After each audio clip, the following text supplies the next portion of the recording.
29 अक्टूबर बरोज़ एतवार को मुंतज़मा की बैठक है।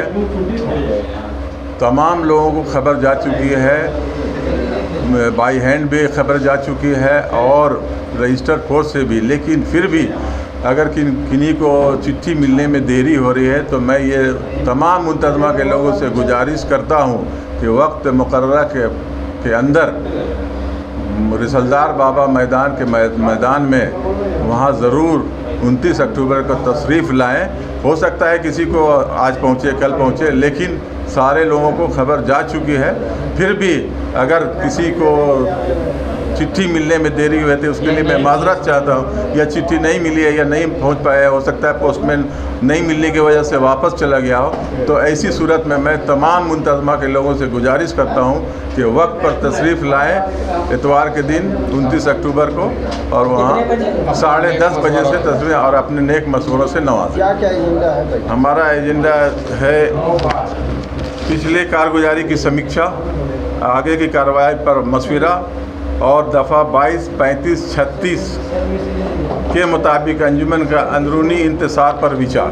अंजुमन इस्लामिया के मौजूदा सेक्रेटरी जो है तारिक हुसैन साहब, उनको मेरे ख़्याल से उनको पूरी तरह से या तो अंजुमन इस्लामिया का या कॉलेज का या अंजुमन इस्लामिया हॉस्पिटल का बायलॉज का अच्छी तरह से उन्होंने मुताला नहीं किया।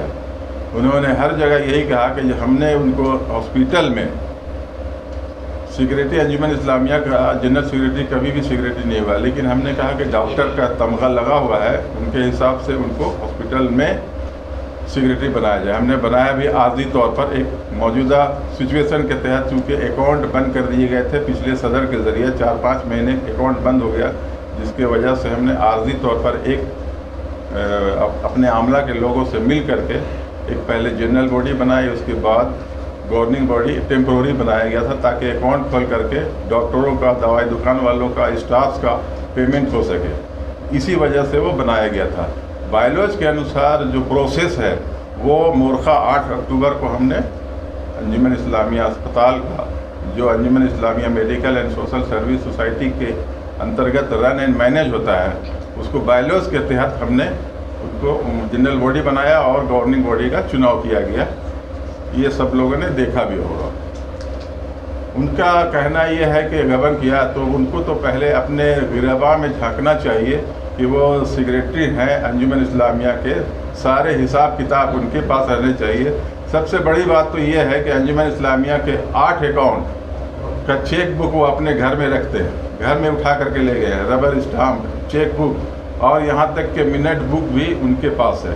अंजुमन इस्लामिया हॉस्पिटल का 2 चेक उनके पास है। उनसे मांगने पर यह कहा जाता है, उन्होंने कहा है कि ये मेरी जिम्मेदारी है, हम रखेंगे इसको। अब यहाँ अंजुमन इस्लामिया हॉस्पिटल का बायलॉज भी, मिनट बुक भी वो अपने घर ले जाके रखते हैं। मामला दिल्ली तक चला गया, वो आज़ाद है, कहीं भी जा सकते हैं, वो कोर्ट जा सकते हैं, दिल्ली जा सकते हैं, UNO जा सकते हैं, इंग्लैंड, अमेरिका, कहीं भी जा सकते हैं, वो आज़ाद है। मैं किसी को रोकने वाला नहीं हूँ, लेकिन मेरे अंजुमन इस्लामिया के सारे काम में वो मार्च 2023 से ही बाधा उत्पन्न शुरू कर दिया। जिस तरह आप लोगों ने देखा हो कि अंजुमन इस्लामिया अस्पताल में माननीय सांसद महोदय संजय सेठ ने 1,66 लाख रुपए का फंड देने का वादा किया था कि मैं अपने डिपार्टमेंट से इसको डिपार्टमेंटल OPD का निर्माण करवा दूंगा। एक दिन कबल उन्होंने बयान दिया कि अगर संजय सेठ से फंड लिया गया तो मैं काला झंडा दिखाऊंगा, स्याही फेंकूंगा। तो इस तरह की खबरें सुनने के बाद और उनको फ़ोन भी किया गया, तो माननीय सांसद महोदय ने उस प्रोग्राम को 25 जून को आने वाले थे, यहाँ घोषणा करने वाले थे, उन्होंने इनकार कर दिया। दूसरी बड़ी बात है कि ईद उल अज़हा यानी बकरीद की नमाज हर साल वहाँ हुआ करती है हरमू ईदगाह में। उन्होंने फरमान जारी कर दिया वीडियो के कि बारिश होने की वजह से वहाँ की नमाज मुलतवी कर दी गई। बहुत ही दुर्भाग्यपूर्ण बात है कि उन्होंने इस तरह का बयान दे करके लोगों को भ्रमित किया कि नमाज नहीं होगी। वो कौन होते हैं भाई ये करने वाले कि नमाज नहीं होगी, जबकि हमने उनको पहले भी कह दिया था। जो वहाँ के कन्वीनर थे जिन्होंने रिज़ाइन दिया, उन्होंने मुझसे पूछा कि नमाज का क्या किया जाए, बारिश हो रही है। मतलब चाहे जो भी बारिश होगी नमाज वहीं होगी। उसके बाद उन्होंने मेरी बात नहीं मानते हुए नमाज को कैंसिल कर दिया, वीडियो जारी करके कि वहाँ नमाज नहीं होगी। और ये मेरे ख्याल से 100 साल में ऐसा पहली बार हुआ है कि कि किसी के मना करने पर ईद उल अज़हा की नमाज नहीं हुई। मुझे जहाँ तक याद है कि 2-3 साल पहले भी मैं ईद उल फित्र की नमाज भीगते हुए सारे लोग करीब 10,000 लोगों ने नमाज पढ़ी ईदगाह में। तो इस तरह की बात उन्होंने फरमान जारी करके लोगों को ये दिखाना चाहते हैं कि हम सबसे ज़्यादा अक्लमंद हैं, सबसे ज़्यादा जानकारी रखते हैं और हम जो चाहेंगे वो कर लेंगे। उन्होंने गबन का जो आरोप लगाया है वो पहले तो उनको अपने गिरिबा में झांकना चाहिए, क्योंकि उनके अंजुमन इस्लामिया के जब वो हॉस्पिटल के सेक्रेटरी थे उनके रहते हुए 4,14,000 रुपये का यहाँ से मिसयूज़ हुआ। जो उनके नॉलेज में ये चीज़ें थी कि यहाँ से इतने रुपए गायब हो गए, लेकिन उन्होंने कभी मुझे जानकारी नहीं थी। तो वो पहले उनको अपने गिरिबा में झांकना चाहिए कि वो उनके रहते हुए क्या क्या मिसयूज ऑफ फंड हुए हैं। देखिए, अंजुमन इस्लामिया रांची के बायलॉज के अनुसार इंतखाब हुआ। इंतखाब में मुझे लोगों ने पसंद करके सदर मुंतखब किया, नायब सदर को मुंतखब किया, जनरल सेक्रेटरी को और संयुक्त सचिव को भी मुंतखब किया लोगों ने, इस उम्मीद से कि लोग अच्छे लोग हैं, काम करेंगे। लेकिन हम लोग जो काम करना चाह रहे हैं उसमें सिर्फ और सिर्फ बाधा उत्पन्न किए गए। वो कैंडिडेट थे JMCC के, जो हमारे पार्षद असलम भाई यहाँ बैठे हुए हैं, उन्होंने कैंडिडेट दिया। उसके बाद उनकी हरकतें उनको सब मैंने किनार दर किनार करते हुए हर चीज़ में वो सिर्फ और सिर्फ डिस्टर्बेंस करना शुरू किया। उन्होंने हर काम में बाधा किया। आवाम जो उम्मीद लगाए बैठी थी हम लोगों से, उसमें वो सिर्फ उनको कहीं से डायरेक्शन मिल रहा है कि काम नहीं होने दिया जाए। यही इनके पीछे भी कुछ लोग हैं जो आज न कल उनका नाम उजागर हो जाएगा।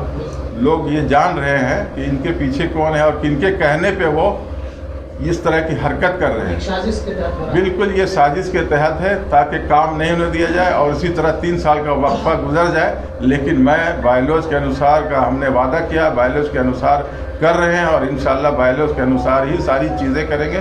और जो 1.5-2 साल का वक्फा है इसमें हम खरा उतरेंगे और जो भी तरक्याती काम जो अधूरे पड़े हुए हैं उसको हम मुकम्मल करेंगे अपने आमला के लोगों के साथ। जब वो हमारे JMCC के कैंडिडेट जो JMCC का नहीं हुआ वो और किसका होगा, जिन्होंने एक कदम पर उनकी मदद की और 3 वोट से वो जीत हासिल किए। किन के वजह से? सिर्फ JMCC के वजह से। इतने मेहनत करने के बावजूद वो 3 वोट से जीत कर आए और वो सिर्फ ये समझ रहे हैं कि सबसे बड़े हमने कंप्रोमाइज़ उनसे बात करके कई बार 20 बार समाज के मुख्तलिफ लोगों ने ये कहा कि मिलजुल करके आप लोग कीजिए। हमने उनसे गला मिला, मैं उनसे गला मिल करके मुसाफा करके आगे बढ़ने की बात की। उन्होंने सिर्फ नेगेटिव काम किया। आगे 2 दिन के बाद फिर उनका रवैया शुरू हो जाता है। अंजुमन इस्लामिया के इसलिए आमला की एक मीटिंग होती है जिसमें वो 2-3 मिनट के बाद आते हैं और ये कहते हैं कि मीटिंग नहीं होगी। भाई बायलॉज का मुताला कर लीजिए। बायलॉज के मुताबिक सदर को ये मीटिंग बुलाने की जिम्मेदारी है और रद्द करने की भी जिम्मेदारी सदर को ही है। ये बीच में टपक जाते हैं और उनके साथ 2-3 आमला के लोग मेरे साथ बदतमीज़ी करते हैं, मारपीट करने पर भी उतारू हो जाते हैं। और उनको जब कहा जाता है कि भाई आप क्या तमाशा देख रहे हैं, तो वो कहते हैं कि मैं इनका मालिक नहीं हूँ। टेबल कुर्सी फेंके जाते हैं। उनको ये भी कहा जाता है कि भाई आप यहाँ खड़े हैं और मेरे साथ बदतमीज़ी हो रही है, टेबल कुर्सी फेंके जा रहे हैं, आप क्या कर रहे हैं? तो उनका जवाब मिलता है कि मैं मालिक नहीं हूँ, ये जो कर रहे हैं अपनी मर्ज़ी से कर रहे हैं, मैं क्यों मना करूँ। इस तरह के हालात पैदा कर दिए हैं और मेरे ख्याल से वो झूठ में डबल MA किए हुए हैं। झूठ बहुत तरीके से, बहुत बढ़िया खूबसूरत अंदाज में इस तरह बोलते हैं कि लोग यकीन करने के लिए मजबूर हो जाते हैं। लेकिन आवाम सब जानती है। आवाम पूरी तरह से उनके कैरेक्टर के बारे में सब जान चुके हैं कि किस तरह के उनके मिजाज। अभी भी मैं ये कह रहा हूँ कि वो जिनके पीछे चल रहे हैं उनका नाम बहुत जल्द बहुत दूर तक हम लोग पहुँच चुके हैं। इंशाल्लाह कुछ ही दिन के बाद उनका नाम शहर में आ जाएगा कि किनके कहने पे वो चल रहे हैं। अपने अख्तियारात और बायलॉज के अनुसार मुंतज़मा की बैठक बुला रहा हूँ और पहले हमने कई बार जिक्र किया कि ये मुंतज़मा की बैठक जल्द से जल्द बुलाई जाए, लेकिन सेक्रेटरी तारिक हुसैन साहब, जनरल सेक्रेटरी, उन्होंने इस पर कभी तवज्जो नहीं दिया। वो सिर्फ उनका काम ही यही है कि डिस्टर्ब किया जाए, काम आगे तरक्याती काम नहीं हो। आखिर वजह क्या है मुंतज़मा का बैठक बुलाने के लिए? मेन वजह क्या है? बताएं ना आपको। आपके साथ विवाद हुआ इसलिए? नहीं, अभी तो मेन वजह है जो हर काम में वो डिस्टर्ब कर रहे हैं, बाधा पहुंचा रहे हैं। दफ़ा 22 35 और 36 के अनुसार मैं बैठक बुला रहा हूँ। जब ईदगाह में नमाज रोक दी गई तब आपने नहीं किया बैठक इस तरह का, नहीं प्रेस कॉन्फ्रेंस करके बताया? नहीं, उस वक्त भी बैठक हुई थी और सारे लोगों ने मसालिहत की बात कह करके, मिलने मिलाने की बात करके बात को ख़त्म कर देगी, आइंदा ऐसी गलती नहीं करेंगे। उन्होंने कहा था, हमारी कोई गलती नहीं थी, लेकिन हमने मीडिया के सामने ये कह दिया था कि भाई अगर कहीं गलती हो गई है तो मुझे माफ़ करें, लेकिन मेरी कोई गलती नहीं थी।